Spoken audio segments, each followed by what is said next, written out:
네, 기초입문과정 세 번째 시간은 등록의 결격 사유와 등록의 위반에 관한 문제 살펴볼 것이고요. 그 다음에 개업공인중개사의 고용인에 대한 개념까지 공부하실 겁니다. 먼저 등록의 결격 사유라고 되어 있는데 공인중개사법 10조 조문의 제목이 등록의 결격 사유라고 되어 있습니다. 그 표현 그대로 등록할 수 있는 자격을 결하게 되는 사유, 그 뜻이죠. 그래서 공인중개사법 10조 1항은 1호부터 12호까지 12가지의 결격사유 규정을 두고 있고요. 그 12가지의 결격사유가 각 호로 나열되기 전에 10조 1항이 다음 각 호의 어느 하나에 해당하는 자는 중개사무소 개설 등록을 할 수 없다라고 규정하고 있습니다. 그렇기 때문에 방금 전 시간에 배웠었던 공인중개사가 두 가지 등록의 기준, 즉 실무교육 수료와 사무소 확보의 기준을 갖추었어도 여기 결격에 해당하는 자라면 등록관청으로부터 등록을 통지받을 수가 없게 됩니다. 법인이 5가지 등록의 기준을 모두 갖추었다 하더라도 그 법인의 임사원 중에 단 한 명이라도 결격사유에 해당하는 자가 있다면 그 법인은 등록하여 법인인 개업공인중개사가 될 수가 없게 될 거라는 거죠. 그런데 공인중개사법 10조 조문의 제목이 등록의 결격사유라고 되어 있다고 했잖아요. 그러나 효과가 거기에서만 그치는 게 아니라 공인중개사법 10조 1항이 12가지의 결격사유를 두고 있다고 그랬죠. 그리고 나서 바로 이어지는 10조 2항에 가면 1항 각 호의 어느 하나에 해당하는 자는 이렇게 출발해요. 다시 말해 결격사유에 해당하는 자는 소속 공인중개사 또는 중개보조원이 될 수 없다는 말까지도 있습니다. 그러니까 결격사유에 해당하는 자는 등록하여 개업공인중개사가 될 수가 없고 소속 공인중개사나 중개보조원, 우리가 통칭하여 고용인이라고 부르기로 했죠. 고용인조차도 될 수가 없다는 것입니다. 결격사유에 해당되는 자라면요. 그러면 개업공인중개사다. 우리가 이미 용어의 정의를 학습했기 때문에 알 수 있는 것은 개업공인중개사라는 걸 보면 등록을 한 자죠. 그러면 개업공인중개사다. 우리는 그 사실만으로도 적어도 그 자는 등록을 할 당시에는 어떤 결격사유에도 해당되지 않는 자였었음을 알 수 있죠. 그게 등록관청에 의해서 확인되었기 때문에 등록이 통지가 되어 그 자가 개업공인중개사가 된 겁니다. 그런데 개업공인중개사가 중개업을 영위하던 중에 후발적으로 나중에 뒤늦게 결격사유에 해당되게 되는 경우도 있을 거 아니에요. 그럼 어떻게 되느냐? 절대적 등록 취소 사유입니다. 등록관청은 반드시 그자의 등록을 취소하여야 한다는 거죠. 그럼 정리해보면 결격사유에 해당하는 자는 등록하여 개업공인중개사가 될 수가 없고 결격에 해당하지 않아 등록이 된 개업공인중개사라 하더라도 나중에라도 해당되면 반드시 잘리고 결격에 해당된다면 법인의 임사원조차도 개업공인중개사의 고용인마저도 될 수가 없다면 결격에 해당하는 자는 직접적이든 간접적이든 적법하게 중개업에 종사할 수가 없게 될 것이다 라고 하는 것을 알 수가 있죠. 자, 이러한 결격사유가 공인중개사법 10조 1항에 1호부터 12호까지 규정이 있다고 했습니다. 이제 그 조문의 각 호 순서 그대로 나열하면서 기초이론 과정이니까 개념 정도까지만 짚어나가 보도록 하겠습니다. 공인중개사법 10조 1항이 미성년자라고 되어 있어요. 그리고 10조 2항은 피성년 후견인 및 피한정 후견인이라고 되어 있는데 민법에서 개념 공부하실 건데 이 미성년자와 피성년 후견인과 피한정 후견인 이들을 민법에서요 제한능력자라고 말하고 있죠. 민법에서 말하는 제한능력자가 이게 전부입니다. 미성년자, 피성년 후견인, 피한정 후견인인데 민법상의 제한능력자들이 그대로 우리 공인중개사법에 결격 사유에 첫머리를 장식하고 있는 거죠. 자, 미성년자란 성년이 아닌 자 그 뜻이잖아요.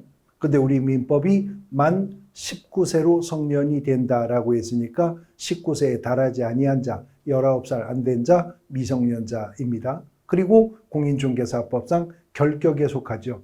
미성년자, 피성년 후견인, 피한정 후견인은 등록하여 개업공인중개사가 될 수가 없고 고용인도 임사원도 될 수가 없다. 물론 전 시간에 공부하셨지만 미성년자도 공인중개사 시험에 응시할 수는 있죠. 응시 자격에는 연령 제한이 없어졌으니까요. 그러면 17살에도 공인중개사 시험에 응시할 수 있죠.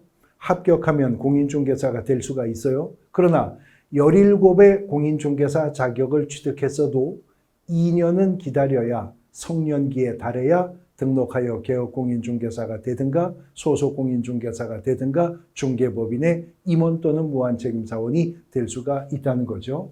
그 다음 세 번째는 파산 선고를 받고 복권되지 아니한 자, 우리가 이 자를 일컬어서 파산자라고 하는데요.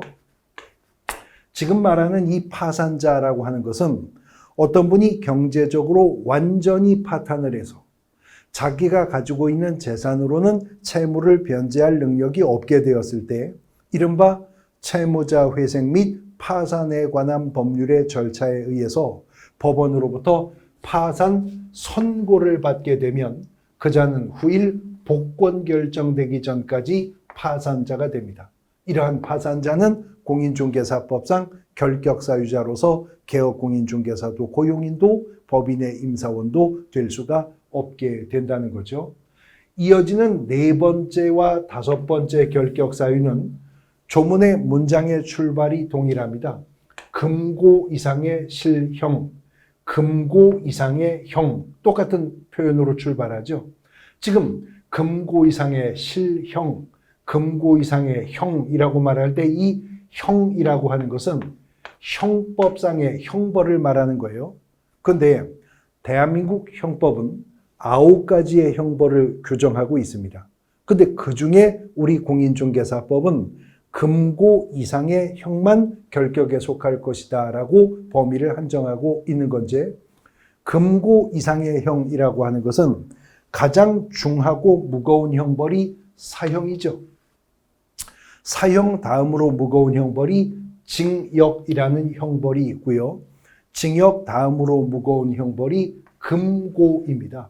그러니까 금고 이상의 형이란 구체적으로 나열하면 사형, 징역 또는 금고형 선고에 대하여 그 말이죠. 그러므로 사형, 징역, 금고형이 아닌 자격 정지, 자격 상실, 과료, 구류, 벌금, 몰수 이런 것들은 다 형법상의 형벌이지만 그런 형벌들은 선고받아도 원칙적으로 공인중개사법상의 결격과는 무관하다는 걸 알 수가 있죠. 단 지금 제가 원칙적으로 이렇게 말하는 이유는요.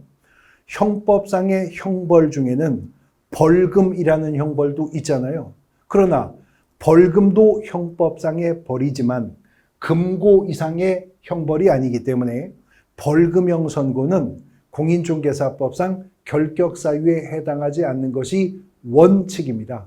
근데 잠시 후에 보실 건데 공인중개사법 10조 1항 11호 11번째 가면 공인중개사법에 위반하여 300만 원 이상의 벌금형을 선고받으면 3년간 결격에 속한다는 규정이 뒤에 나올 겁니다. 그러니까 벌금형은 예외적으로는 결격에 해당할 수도 있으나 그 외에는 금고 이상의 형만 결격에 속하게 될 겁니다. 먼저 네 번째 결격 사유를 보면 금고 이상의 실형을 선고받고요. 집행이 종료가 되거나 집행이 종료된 것으로 보는 경우도 포함하는데 집행이 면제가 되었다 하더라도 집행이 종료된 날, 집행이 면제가 된 날부터 3년이 지나지 않았다면 그 자는 결격에 속할 것이다. 그러니까 집행 종료 후 3년, 집행면제 후 3년간은 결격사유에 속할 것이다 라고 하는 겁니다. 결격사유는요, 구체적인 사례 문제로 많이 출제가 됩니다. 그러면 출제자가 주어준 사례 속에서 그자에게 해당하는 결격사유 기간을 산정하시기 위해서는 집행이 종료된 날이 언제고 집행이 면제가 되는 날이 언제인지를 판단하실 수 있어야 그날을 기준일로 하여 플러스 3년의 결격의 기간을 적용해 보실 수 있잖아요. 집행이 종료된다는 것은 만기 석방이 되면 집행이 종료되는 겁니다. 다시 말해 형기가 만료가 되면 집행이 종료되는 거죠. 그러니까 만기 출감하는 분은 집행 종료로 나오는 거거든요. 그러니까 만기 출감하는 분은 만기 출감한 날로부터 3년이 지나야 결격을 벗어날 수가 있습니다. 그런데 형을 선고받고 형기가 만료되기 전에 가석방되는 경우도 있거든요. 이때 집행 종료 시점은 무기형을 선고받았을 때는 가석방이 되면 가석방일로부터 일률적으로 10년이 지나면 집행이 종료됩니다. 그런데 유기형을 선고받았던 자가 가석방이 되면 자녀 형기가 경과할 때 집행이 종료돼요. 예를 들어 징역 5년형을 선고받은 자가 3년간 복역한 상태에서 가석방되었다면 잔형기 2년 남았죠. 그 2년이 지나야 집행이 종료되고 집행이 종료된 날로부터 다시 3년이 추가 경과해야 되니까 방금 전 사례라면 가석방일로부터 5년이 지났을 때 결격을 벗어나게 될 겁니다. 집행이 종료되었을 때뿐만이 아니라 집행이 면제가 되었을 때도 면제된 날부터 3년간 결격에 속한다는 것인데 법률의 변경에 의해서 집행이 면제될 수가 있어요. 특정한 법률이 폐지되거나 특정한 법률이 개정됨으로 인해 법률의 변경으로 집행이 면제될 수가 있고요. 두 번째는 시효 완성, 형의 효력이 소멸하여서 집행이 면제될 수가 있습니다. 일정한 형을 선고받았다 하더라도 일정 기간이 경과하도록 집행이 없었을 때 그 형의 효력이 소멸되는 경우가 있거든요. 그리고 세 번째는 사면 중에서요. 특별 사면은 집행을 면제하는 처분입니다. 특별 사면은 잔형 면제 처분이에요. 더 이상 집행받지 않기로만 확정해 주는 처분이에요. 그래서 특별 사면을 받았다면 그걸로 집행이 면제되기 때문에 특별 사면 받은 날로부터 3년 더 지나야만 결격을 벗어날 수가 있는 거죠. 자주 출제되는데요. 사면 중에는 특별 사면도 있지만 일반 사면이라고 하는 것도 있거든요. 근데 이 일반 사면은 집행을 면제하는 정도의 효과가 있는 게 아니고 아예 형 선고의 효력을 부정해 줍니다. 그러니까 무죄였던 상태로 돌려준다 그 말이죠. 그러므로 일반 사면을 받았다면 그 즉시 결격을 벗어납니다. 아예 형 선고의 효력이 소멸이 되니까요. 그러나 특별 사면은 잔형만 면제하는 거니까 더 이상 집행받지 않기로 집행만 면제하는 것이니까 집행 면제된 특별 사면일로부터 3년 더 지나야 결격을 벗어날 수가 있게 될 것이다 라고 하는 것입니다. 자, 네 번째, 다섯 번째 결격 사유는 이렇게 형사법상의 절차 속에서 결격의 개념이 나와 있는데 이제 그 후에 여섯 번째부터 나오는 결격 사유는 다 이법 시리즈들입니다. 공인중개사법과 관련된 결격 사유들입니다. 먼저 여섯 번째 결격 사유를 보면 공인중개사법을 위반하여 공인중개사 자격이 취소가 되면 자격 취소 후 3년간은 결격 사유에 속하게 된다는 거죠. 그런데 자격이 취소된 후 3년간 어디서 들어본 기억 있지 않나요? 네. 공인중개사 시험에 응시 자격 제한이 두 가지가 있었는데 공인중개사 시험에서 부정행위로 적발되어 시험 무효 처분을 받은 자 5년간 응시 자격이 제한된다고 했었고 그리고 또 하나가 자격이 취소되면 3년간 공인중개사 자격을 취득할 수 없다 그랬잖아요. 근데 자격이 취소된 후 3년간은 공인중개사 자격을 재취득할 수 없는 기간일 뿐만이 아니라 등록의 결격사유에도 해당하는 기간입니다. 앞서서 결격사유에 해당하는 자는 고용인도 법인의 임사원도 될 수가 없다고 그랬죠. 그러므로 공인중개사 자격이 취소된 자는 3년간은 공인중개사 자격을 재취득할 수 없는 것은 물론이고, 자격이 취소된 자는 3년이 경과하기 전에는 중개보조원도 못하는 거죠. 법인의 임원 또는 사원조차도 될 수가 없게 될 것이다 하는 것을 알 수가 있습니다. 그 다음 7번째, 공인중개사법을 위반하여 공인중개사 자격이 정지가 된 자는 자격정지 기간 동안에는 결격사유에 속하게 된답니다. 앞으로 우리가 행정처분이라는 단원에서 다시 공부할 건데, 이 자격정지라고 하는 행정처분은요, 공인중개사 중에서도 소속 공인중개사에게만 가해지는 행정처분이거든요. 그런데 소속 공인중개사가 자격정지 처분을 받으면 자격정지 기간 동안은 결격사유에 해당하는 것이기 때문에 그 기간 동안에는 중개 업무를 수행할 수도, 개업공인중개사의 중개 업무를 보조할 수도 없게 된다라고 하는 거죠. 그 다음, 개업공인중개사가 중개사무소 개설 등록이 취소가 되면 또 3년간 결격사유에 속하게 된답니다. 그러고 보면 취소는 3년이네요. 자격이 취소되어도 자격 취소 후 3년간, 등록이 취소되어도 등록 취소 후 3년간은 결격사유에 속할 것이다 하는 걸 알 수 있습니다. 그런데 자격이 취소된 후 3년간 결격사유가 적용된다는 것은 예외도 없습니다. 공인중개사 자격이 취소된 자는 무조건 그 후 3년 동안은 결격사유에 해당하게 됩니다. 그런데 등록이 취소가 되면 3년간 결격사유에 해당하는 것이 원칙이기는 한데요, 예외가 있다는 거죠. 예외가 있어요. 그래서 원칙은 등록 취소 처분을 받으면 3년간은 등록 취소 후 3년간은 결격에 속하는 것이 원칙이지만, 이런 저런 그런 이유 중 어느 하나의 이유로 인해 등록이 취소되었다면 그때는 비록 등록은 취소되어도 이 등록 취소 후 3년의 결격 기간은 적용하지 않는다는 겁니다.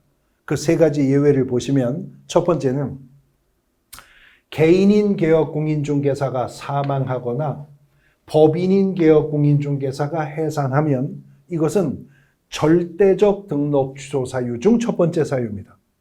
그런데 등록이 취소된 이유가 개인인 개업공인중개사가 사망했거나 법인인 개업공인중개사가 해산했기 때문에 등록이 취소되었다면, 비록 등록은 취소되었으나 등록 취소 후 3년의 결격 기간은 적용이 없다는 거죠. 사실 적용할 필요도 없잖아요. 죽었으니까요. 이미 법인은 해산해 버렸으니까요. 근데 두 번째, 개업공인중개사가 등록이 취소된 이유가 등록 기준 미달로 인해서 등록이 취소될 수 있거든요. 근데 등록 기준의 미달로 인해 등록이 취소되었다면 비록 등록은 취소가 되나 등록 취소 후 3년의 결격 기간은 적용하지 않는데요. 그건 무슨 말이에요? 미달된 등록의 기준만 회복하면, 복구하면 바로 다시 중개업에 복귀할 수 있도록 해주겠다는 의미이겠죠. 예를 들어서 개업공인중개사가 중개사무소를 이전했는데 옮겨간 곳은 건축물 대장에 기재되지 않은 공간이었어요.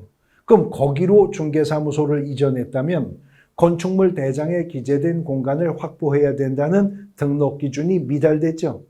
등록관청은 그로 인해 등록을 취소할 수 있어요. 그러나 지금은 등록 기준 미달로 인해 등록이 취소되었기 때문에 비록 등록은 취소되나 등록 취소 후 3년의 결격 기간은 적용이 없다는 거죠. 그자는 언제든 건축물 내장에 기재된 공간을 확보하면 바로 재등록 들어올 수 있도록 하는 겁니다. 그 다음 세 번째, 애초부터 결격 사유에 해당하는 자였었다면 아예 중개사무소 개설 등록을 할 수가 없었겠죠. 그런데 개업공인중개사가 중기업을 영위하던 중 후발적으로 나중에 결격 사유에 해당하는 일도 있을 수 있다고 그랬어요. 개업공인중개사가 결격 사유에 해당되면 절대적 등록 취소 사유가 된다고 했었고요. 그런데 개업공인중개사가 결격 사유에 해당되었기 때문에 등록이 취소되었다면 등록은 취소되나 등록 취소 후 3년의 결격 기간은 적용하지 않겠답니다. 그건 무슨 말이에요? 그 결격 사유만 벗어나면 바로 중개업에 복귀할 수 있도록 해주겠다는 의미인 거죠. 예를 들어서요.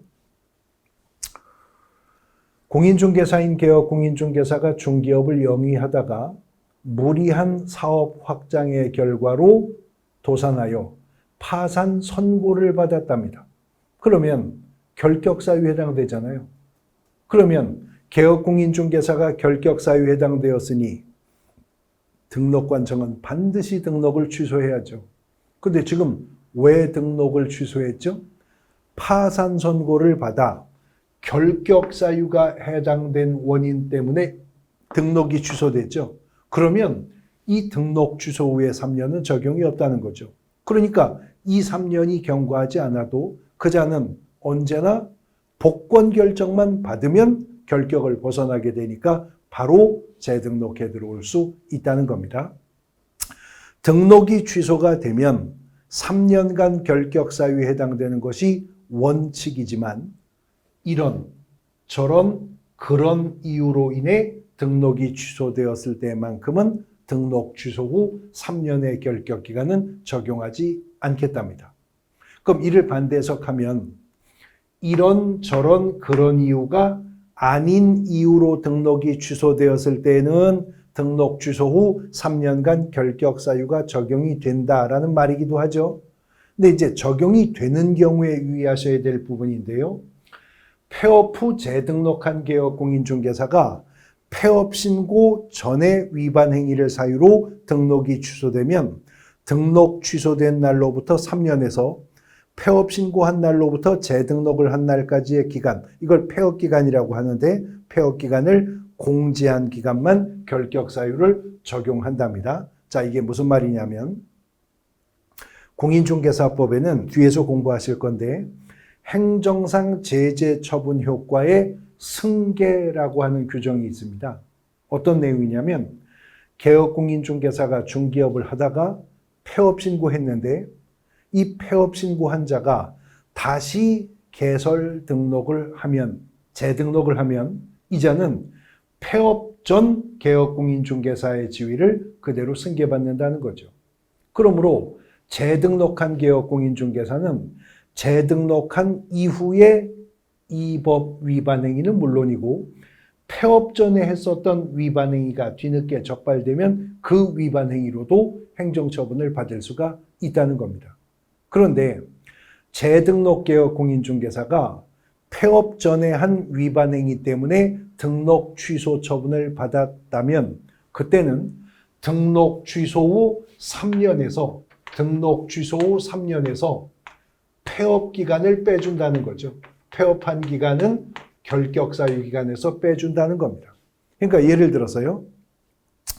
개업공인중개사가 타인에게 등록증을 양도되어 한 사실이 있었답니다. 뒤에서 배우실 건데 이거 절대적 등록 취소 사유이거든요.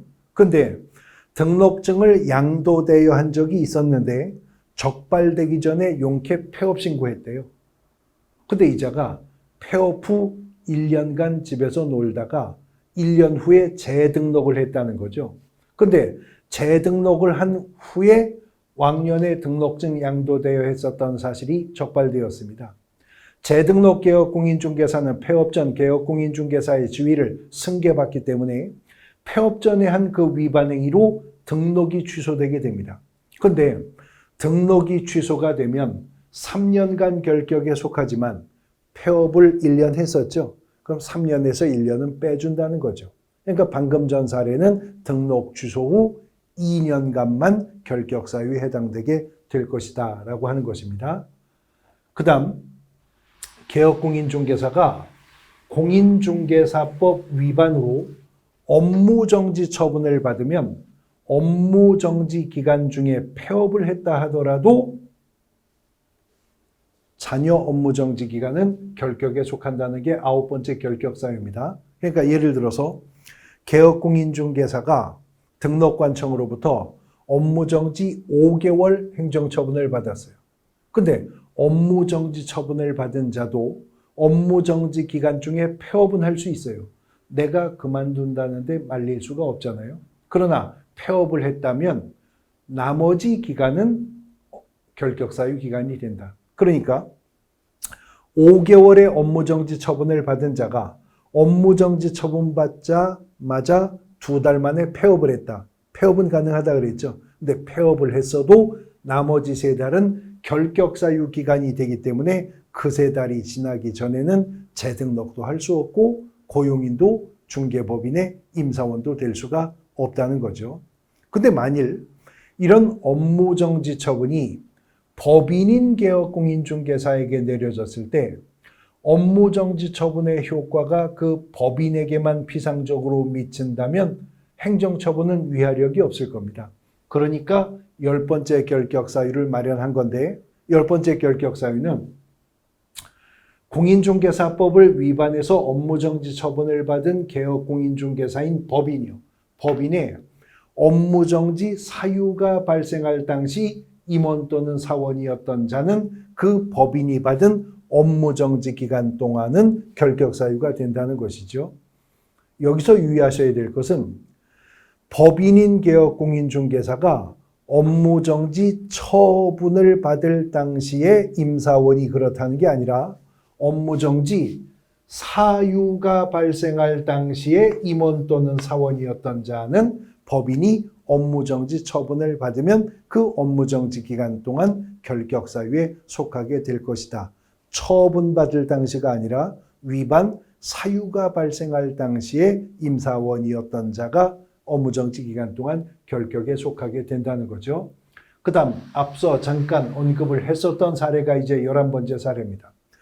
공인중개사법을 위반해서 300만 원 이상의 벌금형을 선고받으면 3년간 결격사유에 속한답니다. 그런데 벌금형은 형법상의 형벌이기는 하나 금고 이상의 형이 아니었었죠.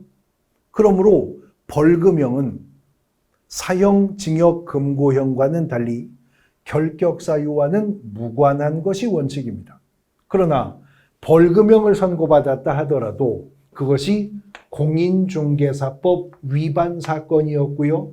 선고된 가액이 300만 원 이상이었다면 그때는 벌금형도 3년간 결격사유에 속하게 된다는 거죠. 그러므로 벌금형 선고 사례가 나오면 2가지 추가 요건이 있는가를 보셔야 됩니다. 무슨 법을 위반한 거지 보셔야 돼요. 공인중개사법 위반이었어야 됩니다. 그래서 얼마를 선고받았다는 거야 보셔야 됩니다. 300만 원 이상을 선고받았어야 하는 겁니다. 공인중개사법 위반이었다 하더라도 300만 원 미만의 벌금형이 선고되었다면 결격 아닙니다. 300만 원 이상의 벌금형이 선고되었다 하더라도 공인중개사법이 아닌 법 위반이었다면 결격사유 아닙니다. 공인중개사법 위반이고 300만 원 이상일 때 비로소 벌금형은 3년간 결격사유에 해당하게 된다는 거죠. 자, 1호의 미성년자부터 지금 11번째 결격사유까지 보셨잖아요.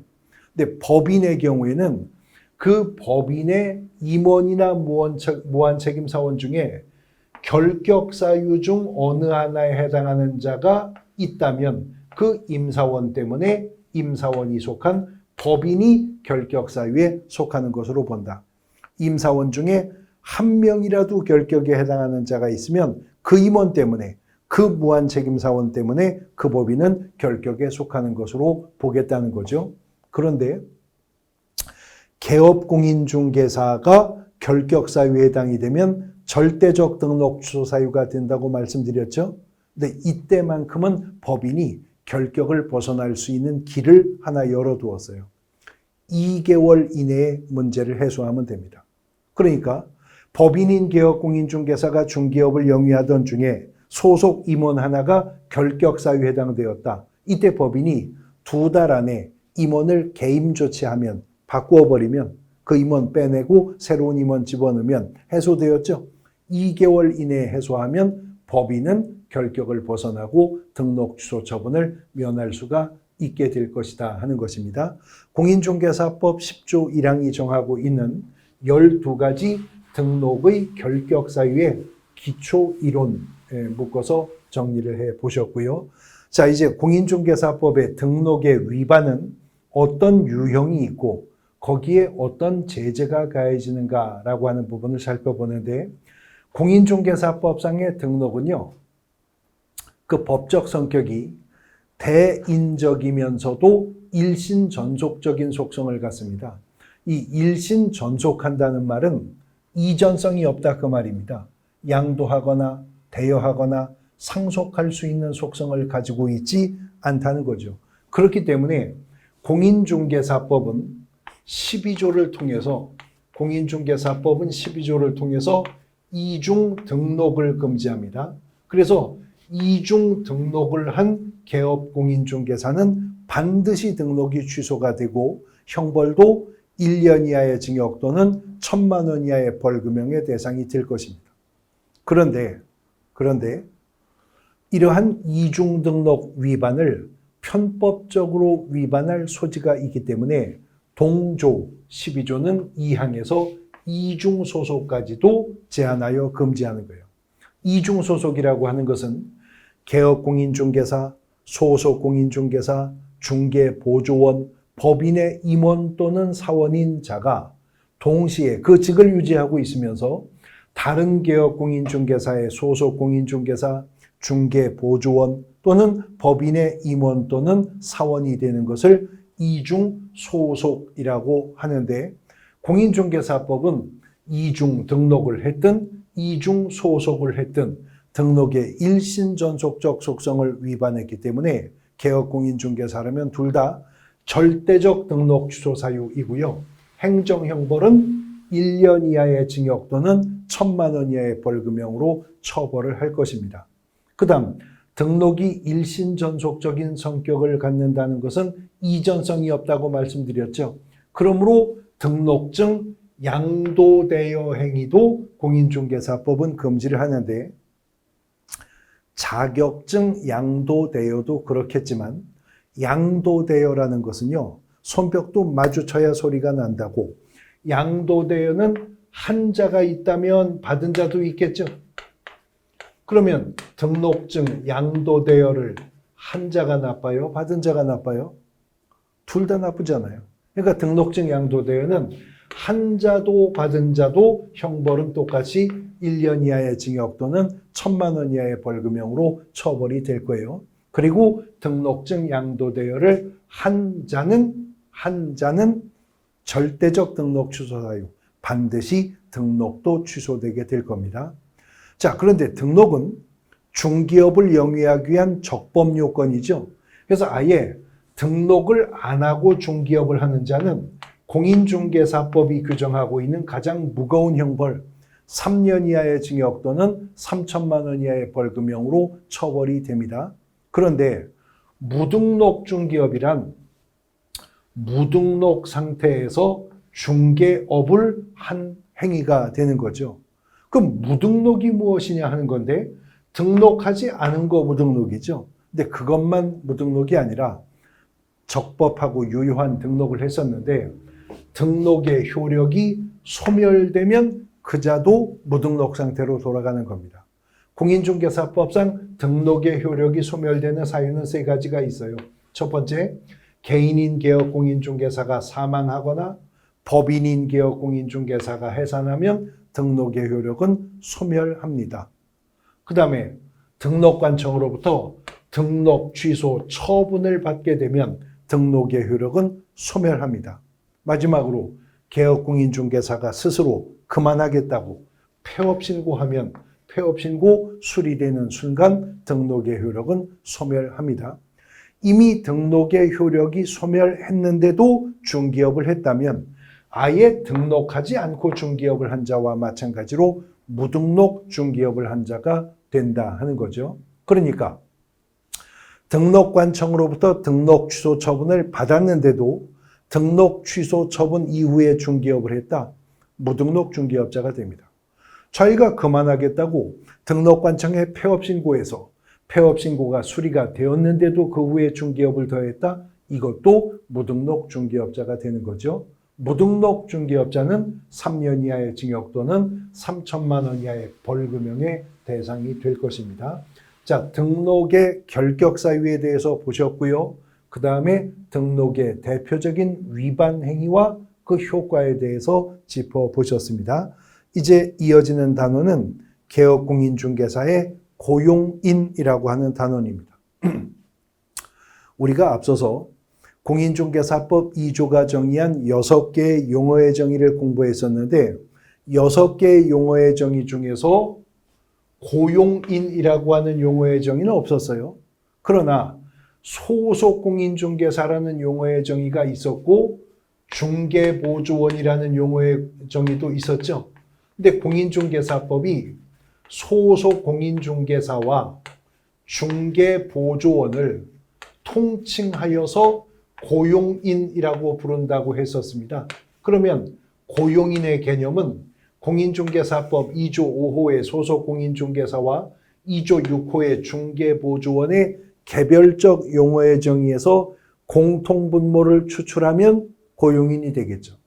결국 고용인이란 개업공인중개사에게 소속이 되어 개업공인중개사의 중개 업무를 보조하는 자를 고용인이라고 하는 것이죠. 그런데 공인중개사 자격이 있어서 업무를 수행도 할 수 있는 고용인인 소속공인중개사가 공인중개사가 아니기 때문에 단순한 업무만 보조할 수 있는 중개보조원보다 당연히 본법상 더 많은 의무와 책임을 부담하게 되겠죠. 그런데 일단 소속공인중개사든 중개보조원이든 고용인이라면 공인중개사법상 공통 적용되는 사안도 있을 거잖아요. 그걸 미리 이 단원에서 우리가 정리해 놓고 간다는 거죠. 개업공인중개사는 업무를 보조하게 하기 위해서 고용인을 둘 수 있습니다. 그러나 개업공인중개사가 고용인을 고용해야 할 의무는 없어요. 둘 수 있는 거죠. 단 개업공인중개사가 지금 얼마나 많은 고용인을 확보하고 있는지에 현황 파악은 등록관청이 해야 되겠다고 판단을 한 거죠. 그래서 공인중개사법은 개업공인중개사가 고용인을 고용했다면 고용신고하도록 의무를 규정한 겁니다. 그런데요, 현황을 파악하려면 유입되는 인원은 물론이고 빠져나가는 인원도 체크가 되어야 현황 파악이 되겠죠.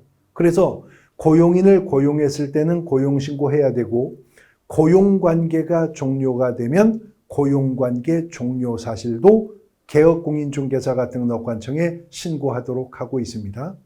개업공인중개사가 고용인을 고용했다면 그 고용인이 소속공인중개사였든 중개보조원이었든 일단 교육을 받도록 한 후에 업무를 개시하기 전에 개업공인중개사가 등록관청에 고용신고를 해야 합니다. 더 구체적으로 들어가서 무슨 교육을 받도록 할 것이냐 가면 또 달라집니다. 소속공인중개사라면 실무교육을 받도록 해야 할 것이고 중개보조원이라면 직무교육 받도록 해야 될 거예요. 그러나 어쨌든 교육을 받도록 한 후에 그 고용인이 업무 개시하기 전에는 고용신고를 해야 된다는 거죠. 그리고 고용관계가 종료가 되면 고용관계 종료 신고를 해야 되는데 고용관계 종료 원인이 무엇이었는지는 불문해요. 고용인이 스스로 사직을 했든 개업공인중개사가 해고를 했든 사유는 무엇이든 간에 고용관계가 종료되면 종료된 날로부터 10일 이내에는 등록관청에 개업공인중개사가 고용관계 종료 신고를 하도록 하고 있습니다. 고용인이 소속 공인중개사였든 중개보조원이었든 개업공인중개사 중개 업무를 보조하는 역할을 한다는 점은 같죠. 그래서 공인중개사법은 15조 2항을 통해서 개업공인중개사의 소속 공인중개사가 행한 업무상 행위에 대한 법적 책임을 규정하고 있는데, 소속 공인중개사 또는 중개보조원의 업무상 행위는 그를 고용한 개업공인중개사 행위로 본다. 공인중개사법 15조 2항 조문 그대로입니다. 그러면 소속 공인중개사 또는 중개보조원, 다시 말해 고용인이요. 고용인이 한 업무상 행위, 즉 직무 관련성 있는 행위를 그를 고용한 개업공인중개사 행위로 본다면 고용인이 행한 직무 관련성 있는 행위에 대해서 개업공인중개사가 일정한 법적 책임을 져야 할 거죠. 그 법적 책임을 이제 구체적으로 민사 책임은 어떻게 질 것이고, 행정상의 책임을 어떻게 질 것이며, 형사 책임은 양벌 규정이 혹 적용되게 되는가, 이렇게 민, 형, 행정상의 책임으로 구분해서 고용인이 한 직무 관련성 있는 행위에 대한 개업공인중개사의 구체적 법적 책임의 범위와 한계 등을 이제 우리가 기본 이론 과정에서 학습하게 될 겁니다. 일단은 개업공인중개사의 고용인의 개념, 고용인을 고용한 개업공인중개사의 고용신고와 고용관계 종료신고의 방법, 그리고 고용인의 업무상 행위에 대한 개업공인중개사의 법적 책임의 근거에 관한 부분까지 기초이론 과정에서 공부하셨습니다. 오늘 수업은 여기까지 하겠습니다. 수고하셨습니다.